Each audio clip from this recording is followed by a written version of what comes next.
Bonjour à tous, bonjour Marisol Touraine. Bonjour. Vous venez d'annoncer un plan d'action pour une nouvelle politique de vaccination. Il y a une certaine méfiance vis-à-vis des vaccinations en France. Comment est-ce que vous l'expliquez ?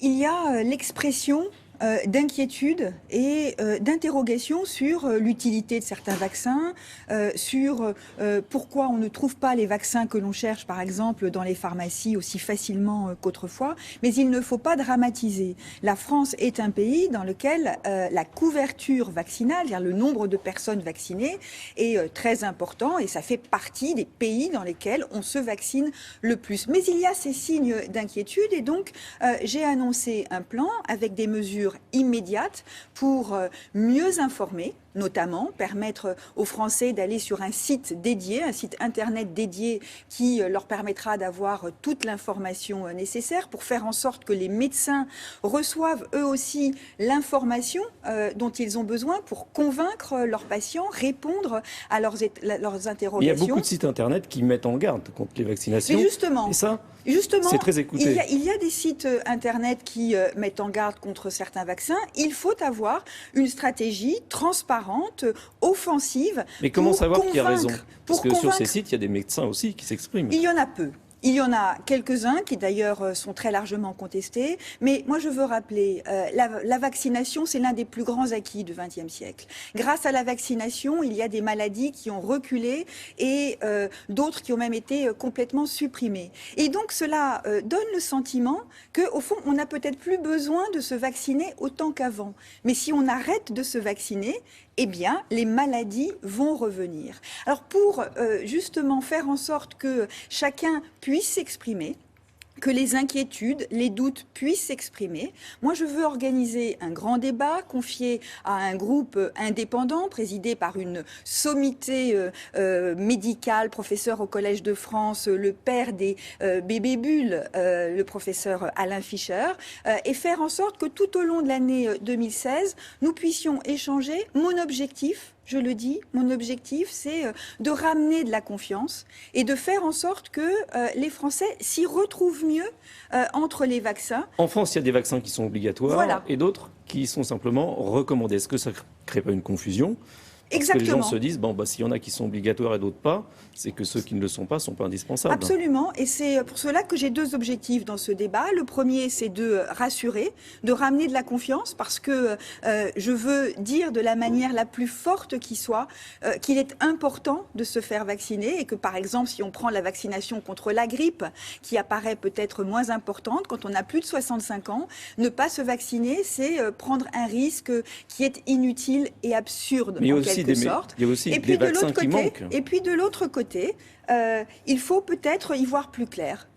Est-ce qu'il faut garder ces catégories, vaccins obligatoires, vaccins recommandés ? Il y a des pays où il n'y a que des vaccins recommandés et tout le monde se vaccine parce que les vaccins recommandés sont utiles et c'est cela qu'il faut montrer à nos concitoyens. Alors il y a aussi des vaccins qui manquent, et notamment le vaccin obligatoire, diphtérie, tétanos, polio, il manque. Et on est donc obligé de vacciner les gens avec un vaccin beaucoup plus large qui comprend l'hépatite B. Est-ce que c'est la responsabilité des industriels ? Est-ce qu'il faut agir là-dessus ? Il faut en tout cas agir et rappeler aux industriels qu'il est de leur responsabilité qu'il y ait des vaccins dans les pharmacies. Parce que ça n'est pas simplement le vaccin avec les 3 vaccins obligatoires qui manquent parfois.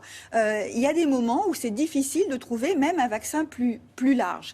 Et donc, je vais convoquer les industriels du vaccin pour leur demander des engagements précis et fermes, leur rappeler qu'ils ont des responsabilités, qu'ils ont des devoirs et que s'ils ne respectent pas leurs engagements, ils peuvent être sanctionnés, y compris de manière financière, parce que quand on met un vaccin sur le marché, on n'a pas simplement le droit de vendre des vaccins, on a aussi le devoir de garantir à chacun qu'il pourra trouver ces vaccins dans les pharmacies. Sur un autre sujet, il y a un début de polémique sur le centre des soins palliatifs. La personne qui pourrait être nommée à la présidence de ce centre serait favorable à l'euthanasie. Est-ce que ça ne peut pas créer une certaine méfiance, une certaine confusion? Je vais être amenée à nommer la directrice ou le directeur de ce nouveau centre pour les soins palliatifs.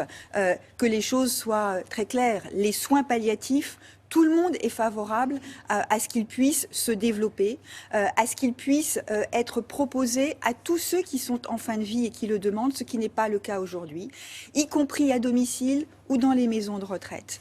Nous devons former les professionnels de santé à cette culture des soins palliatifs. Nous devons accompagner les professionnels et faire en sorte qu'il y ait des équipes partout sur le territoire. C'est cela la responsabilité de ce centre et rien d'autre dans le cadre de la loi qui est en débat et qui permet d'améliorer, de soulager les souffrances des personnes en fin de vie. Il y a un cadre législatif pour lequel, d'ailleurs qui n'est pas terminé, puisque la loi arrive au bout de son parcours parlementaire, elle sera votée dans quelques semaines. Une grande avancée est proposée, c'est ce qu'on appelle la sédation terminale, c'est faire en sorte que lorsque l'on est au bout de sa vie, que l'on ne peut plus être guéri ou soigné, on soit soulagé de ses souffrances si on le souhaite, grâce à une sédation terminale. Cette loi, elle sera votée et c'est dans ce cadre-là que devra travailler le nouveau centre pour les soins palliatifs. Autre sujet politique, celui-là, la déchéance de nationalité. Manuel Valls va défendre le texte et pas Christiane Taubira qui est hostile. Ça fait un peu désordre. C'est le chef du gouvernement, le Premier ministre, qui va monter au créneau pour une réforme constitutionnelle. Ça n'est pas rien, une réforme de la Constitution.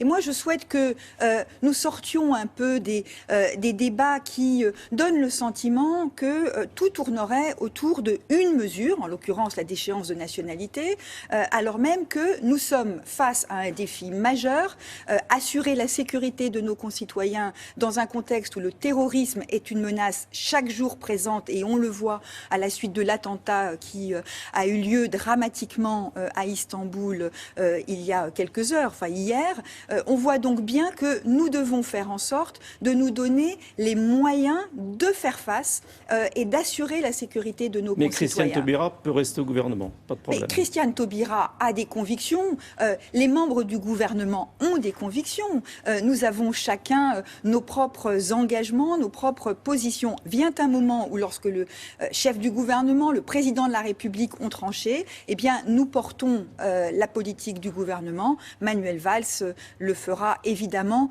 avec le souci du rassemblement et la volonté de faire en sorte que la parole du président de la République et les engagements du président de la République soient concrétisés. Merci. William, c'est à vous.